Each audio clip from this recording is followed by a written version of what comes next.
Graças e paz, meus irmãos, é um prazer estar aqui com vocês mais uma vez, trazendo um estudo bíblico de quarta-feira e, pela graça de Deus, esse vai chegar até o fim, se Deus quiser.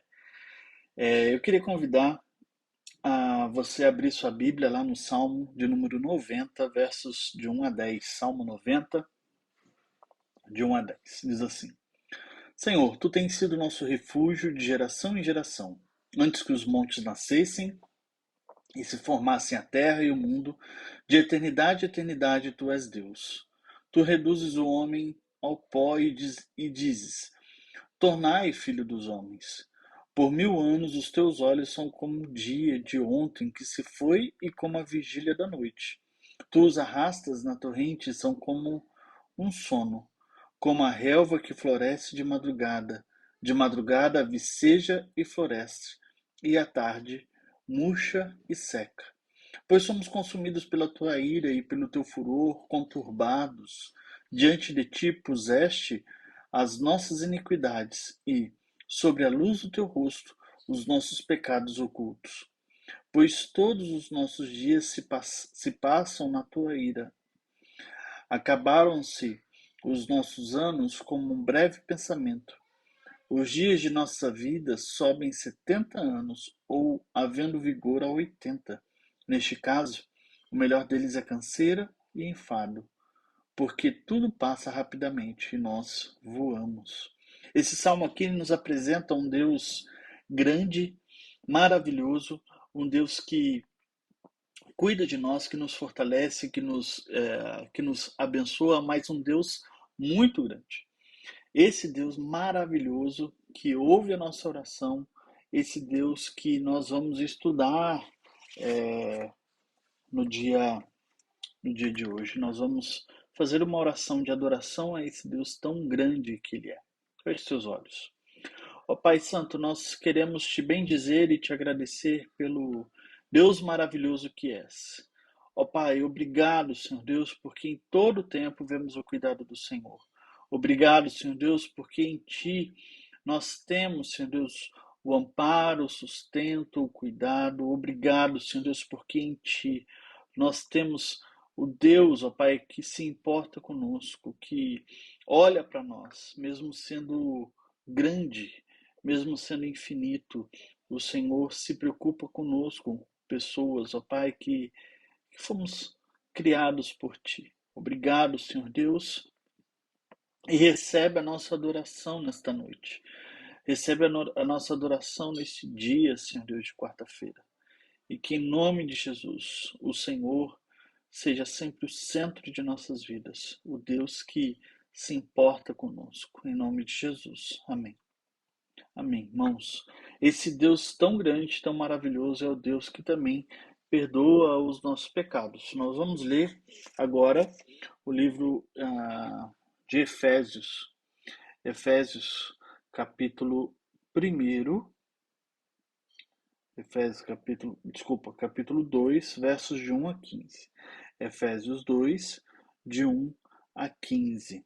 Ok?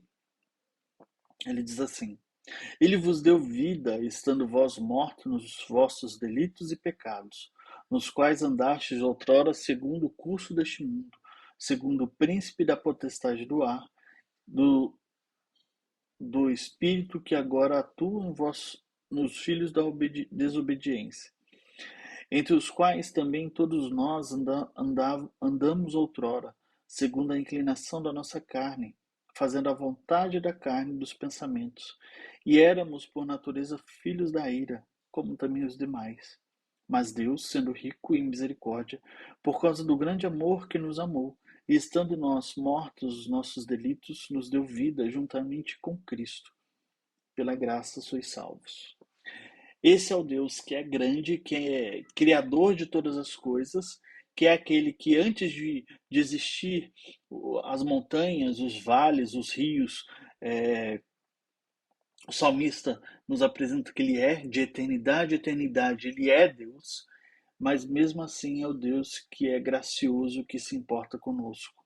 Que, como diz aqui o texto, quando nós estávamos mortos dos nossos delitos e pecados, ele, pela sua graça, nos sendo rico em misericórdia, nos amou e nos deu vida em Cristo Jesus. É esse Deus que nós vamos também agora pedir que limpe os pecados que ainda cometemos, que ainda fazemos, que Ele possa nos perdoar. Feche seus olhos. Ó Pai Santo, nós queremos agradecer primeiramente, porque apesar de nós, o Senhor ouve o nosso clamor, o Senhor ouve ah, os nossos pedidos, ó Pai, de perdão. E estamos aqui mais uma vez como corpo, como igreja, como povo do Senhor, ó Pai, pedindo o perdão de nossos pecados, crendo que o Senhor já nos perdoou em Cristo Jesus. Por isso, Senhor Deus, em nome de Jesus, eu peço que o Senhor, ó Pai, estenda a tua graça, a tua mão poderosa sobre nós e lava-nos, Senhor Deus. Lava-nos, porque precisamos de Ti. Precisamos que o Senhor, ó Pai, em nome de Jesus, precisamos que o Senhor ouça a nossa adoração, nossa oração e perdoa-nos, Senhor Deus, de pecados que cometemos. Em nome de Jesus, ó Pai, eu oro, lava-nos, Senhor Deus, porque precisamos de Ti, em nome de Jesus. Amém. Nós iniciaremos nesse mês de outubro alguns estudos sobre a teologia reformada. E estamos no mês da reforma, né? E vamos estudar alguns temas da teologia, tá? E o que é teologia? Teologia é a junção de duas palavras: theos, que é Deus, e logos, que é estudo, tratado, discurso.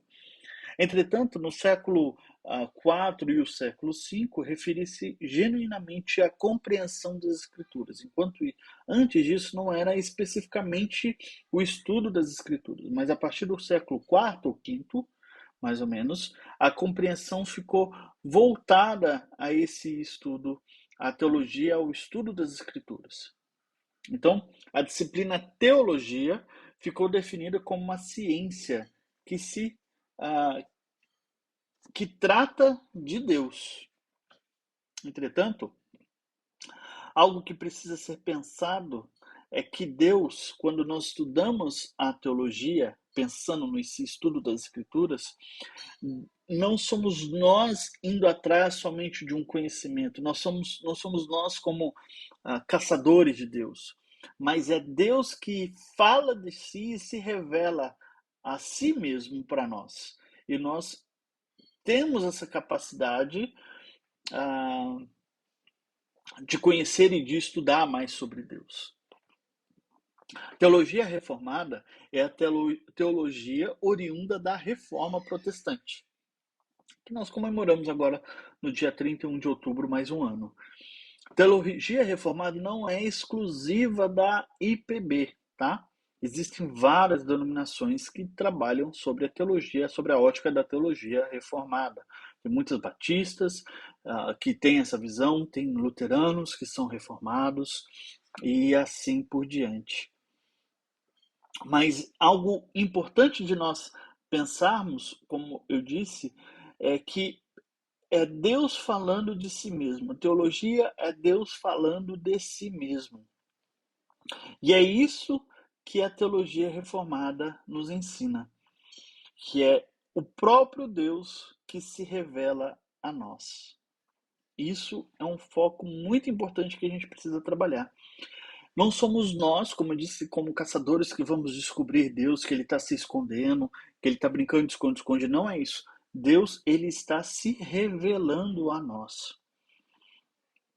E é importante entender isso, é importante entender assim, pois Deus, Ele é o autor de todo o conhecimento. Tudo que é possível conhecer e toda a capacidade que o ser humano tem de conhecer, Deus é o autor de tudo. Deus, consequentemente, se conhece perfeitamente e somente Ele tem um conhecimento pleno de si mesmo. Por mais que nós nos debruçamos aqui e estudarmos e buscarmos Deus, quem se conhece plenamente e quem tem todo o conhecimento de todas as coisas é Deus. Ele é o princípio de todo o conhecimento e é o princípio até mesmo do conhecimento de si mesmo. Toda a verdade provém de Deus. Logo, não pode haver contradição em Deus. Deus não se contradiz, porque toda a verdade provém dele. E outra coisa, a ciência e a fé, ela não pode se contradizer. Uma não é contra a outra, porque é o mesmo doador, como diz lá Efésios 2:8, é aquele que dá a graça, né? Nos dá a graça de ter a fé nele, é o mesmo criador das verdades científicas. Ou seja, aquela visão que a gente pode ter que Deus, a fé e a ciência se contradizem, se batem, e quando as duas estão brigando, vou ficar pela fé, vou ficar com a ciência, isso não acontece, porque elas vêm da mesma pessoa, do próprio Deus. Olha só, tem um cientista chamado Louis Pasteur, eu acho que é assim que se diz, ele é um dos fundadores da microbiologia e criador da pasteurização, né? Ele diz assim: quanto mais eu estudo a natureza, mais me maravilho com a obra do Criador. O que ele está querendo dizer? Que a ciência ela tem que andar colada com a fé. Quando ele estuda a natureza, quando ele estuda a ciência, mais ele se maravilha com a obra do Criador. Isso é muito importante a gente entender. A fé e a ciência não se contradizem, porque foi o próprio Deus, que é a fonte de todo o conhecimento, que dá tanto ao homem capacidade para conhecer as verdades científicas, como ele é também o doador da fé. Na área de estudo das Escrituras, ou mesmo a simples leitura das Escrituras, devemos fazer debaixo, então, da submissão do Espírito Santo. Por isso que nós oramos quando lemos a palavra de Deus. Quando você faz a sua devocional, quando você estuda a Bíblia, o que é recomendado? Você orar antes, pedindo a iluminação do Espírito Santo. É o dever nosso. Por quê? Porque o conhecimento através das escrituras, dos estudos das escrituras, ele deve ser feito debaixo da submissão do Espírito Santo. O mundo do conhecimento pertence a Deus. Ele é o autor e o revelador. Não existe conhecimento vindo fora de Deus. Não existe conhecimento vindo fora de Deus. Pensando nisso, nós temos duas maneiras de se pensar. Nós não vamos ter um texto específico nessa nesse estudo. Nós andaremos por alguns textos, tá? Mas quando você pensa que Deus ele é o autor e o revelador, e o fato de você ter o conhecimento da teologia é Deus se revelando, nós temos duas maneiras, então, dois modos de Deus se revelar ao homem. A primeira dela é a criação. Dentro da teologia é conhecido como a revelação natural. Nós vamos, por exemplo, ver dois textos. Um é lá no Salmo 19, verso 1. Olha só. Os céus proclamam a glória de Deus e o firmamento anuncia obra das suas mãos. A natureza é o modo que Deus se revela, é um dos modos que Deus se revela. Nós vemos também lá em Atos capítulo 14, versos de 15 a 17, quando Paulo e Barnabé estão ali pregando, e algumas pessoas confundem eles com deuses, né? Com Mercúrio, e Paulo como Mercúrio, e Barnabé como Júpiter. E nos versos 15 a 17 diz assim: Senhores, por que fazeis isso? Nós também somos homens como vós, sujeitos aos mesmos sentimentos, e vos anunciamos o Evangelho para que dessas coisas vãs vos convertais ao Deus vivo, que fez o céu, a terra, o mar e tudo que neles há, o qual, nas gerações passadas, permitiu que todos os povos andássemos segundo os seus próprios caminhos. Contudo, não deixou ficar sem testemunho de si mesmo, fazendo, dando-vos do céu chuvas e estações frutíferas, enchendo o vosso coração de fartura e alegria. Então, o que ele está querendo dizer aqui? Que Deus, ele se revela e mostra quem ele é através da natureza, através do que ele criou. E não somente só a criação em si, mas as leis delas estabelecidas. Como ele diz aqui, das estações frutíferas, do sol, das chuvas, de tudo o que acontece. Deus está mostrando quem ele é. Deus está se revelando. Deus dá a oportunidade ao homem de conhecer esse mundo físico. Entretanto, mesmo mostrando essa glória, não é completa. Claro que essa falta de completude não vem por causa de Deus, mas sim por causa do obscurecimento humano. Deus criou o mundo como testemunho da sua glória, testemunho de um bondoso cuidado do homem. O homem teria a responsabilidade, então, de estudar esse mundo, descobrindo os enigmas, né, que estão por detrás das leis que funcionam o mundo de acordo com as prescrições de Deus. Olha só, nós temos a lei da gravidade. Através dessa lei, que funciona de acordo com a vontade de Deus, o homem deveria buscar esses enigmas, fazer ciência, buscar meios para entender ainda mais o ambiente que ele vive. Deus não criou o homem como um robozinho. Deus não criou um homem sem vontade, sem desejo, sem o crescimento do intelecto.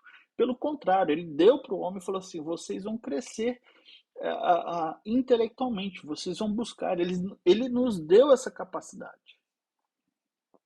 Por quê?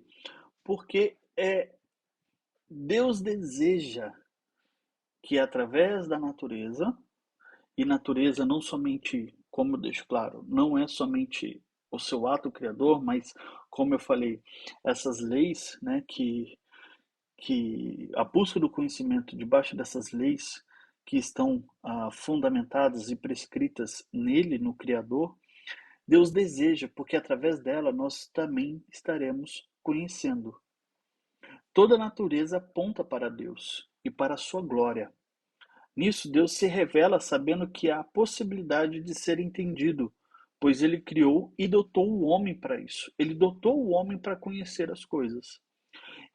E John Piper, ele diz algo interessante. Ele diz assim: Deus é mais glorificado em nós quando estamos mais satisfeitos nele. Quando você, como é que você glorifica Deus? Quando você está satisfeito nele. Como é que eu estou satisfeito nele? Conhecendo-o mais. Eu estou conhecendo através dessa natureza que ele criou. Mas, infelizmente, como eu disse, o obscurecimento humano, o pecado, corrompe o intelecto, a vontade e as faculdades morais do ser humano. Nós não temos mais o intelecto necessário para enxergar isso. Nós não temos mais a vontade necessária para ver e buscar a Deus. Nós não temos mais a moral para fazer, para buscar a Deus. Nós estamos corrompidos, completamente corrompidos. Tudo que a natureza expressa, toda a vontade de Deus, nós não conseguimos mais enxergar. Nós não temos mais a moral para ver. Nós não temos mais a vontade para ver. O pecado corrompeu todas as coisas. Nós podemos olhar e falar: nossa, que linda a natureza hoje. Mas o pecado nós não conseguimos ver a beleza do que é a vontade de Deus através da natureza. Nós não conseguimos glorificá-lo por quem ele era através da sua natureza e da sua obra criada. Por causa disso, existe um outro tipo de revelação, que é a revelação especial, como diz na teologia. Mas, para nós aqui, a revelação bíblica. Nós necessitamos dessa revelação bíblica. Porque é através dessa revelação bíblica, o conhecimento que Deus deseja que tenhamos é revelada nas Escrituras. A Bíblia dá ao homem a resposta adequada às suas necessidades espirituais e às suas necessidades intelectuais, de vontade e de natureza moral. De tudo que ele carece, apontando para onde? Para Cristo Jesus. Olha lá, Atos capítulo 18. Atos capítulo 18, verso 28. Diz assim: Porque com grande poder convencia publicamente os judeus, provando por meio das Escrituras que Cristo é Jesus. Cristo é Jesus. Em Cristo Jesus, nós podemos ainda mais conhecer a Deus. Por quê? Porque em Cristo Jesus nós temos o perdão de todos os pecados. Porque em Cristo Jesus as nossas vontades estão sendo arrumadas. Porque em Cristo Jesus o nosso intelecto é mudado. Em Cristo Jesus há a mudança de todas as coisas. E nós sabemos quem é Cristo Jesus através da revelação especial dita nas Escrituras. Essa revelação nos conduz à adoração e a glorificar a Deus. Algo que deveria ter nos dado através da natureza, mas infelizmente o pecado corrompe. E quanto mais conhecemos a Deus, mais o adoramos. E quanto mais queremos glorificar a Deus, mais somos satisfeitos nele, como diz John Piper. E nisso a fé é gerada. Fé é gerada através do Espírito Santo, através da palavra dele. A fé não vem antes da revelação, pelo contrário, a revelação antecede a fé. E a fé é nos dada por meio de graça. Olha só, Atos capítulo 15, Atos capítulo 15, verso 11. Veja só o que diz aqui no texto. Mas cremos que fomos salvos pela graça do nosso Senhor Jesus, como também eles foram. Nós vemos também aqui Atos capítulo 18, verso 27. O texto anterior que nós já lemos. Atos 18, 27. Diz assim: Querendo ele percorrer a Caia, animaram-no os irmãos e escreveram aos discípulos para o receberem. Tendo chegado, auxiliou muito aqueles que, mediante a graça, haviam crido. Deus revela a sua vontade através agora da sua palavra, através agora das escrituras. Deus mostra isso para nós através das escrituras sagradas. E em Cristo Jesus nós temos as nossas vontades, nós temos o nosso intelecto e a nossa moral mudada e podemos glorificar a Deus. Então a teologia, nós não somos os caçadores e Deus está se escondendo, pelo contrário, é o desejo de Deus se revelar, é o desejo de Deus que nós seres humanos conheçamos. Como diz o texto lá em Isaías, conheçamos e prossigamos em conhecer ao Senhor. Esse é o desejo dele, que nós o conheçamos. Por isso que ele se revela. Isso é a base da teologia, da teologia reformada. Deus que se revela. Nós vamos orar agora, louvar a esse Deus que se revela, bendizer a esse Deus tão maravilhoso, que se revela dia a dia e deseja que nós, seres humanos, possamos buscá-lo plenamente. Feche seus olhos. Ó Pai, nós queremos bendizer a Ti e Te glorificar, Senhor Deus, porque o Senhor, ó Pai, o Senhor que é fonte de todo conhecimento, nos dá essa graça de poder conhecê-lo, de poder, Senhor Deus, ter intimidade com o Senhor e de poder, ó Pai, de ter essa união contigo. Obrigado, Senhor Deus, obrigado. Queremos te bendizer e te louvar, ó Pai. Queremos te adorar por isso. Ó Pai, é esse Deus tão maravilhoso. Nós estamos aqui clamando em nome de Jesus. Que o Senhor, ó Pai, cuide também daqueles que são necessitados. Cuide daqueles que estão desempregados, daqueles que estão enfermos. Ó Pai, que em nome de Jesus, que o Senhor restaure o emprego, restaure a saúde. E que em nome de Jesus, que eles possam primeiramente buscar ao Senhor e se satisfazer em Ti. Ó Pai, pedimos e agradecemos pelo sangue precioso de Jesus Cristo. Amém. Deus abençoe. Esse é um princípio da teologia reformada. A revelação de Deus. Deus esteja com vocês e dê um dia maravilhoso.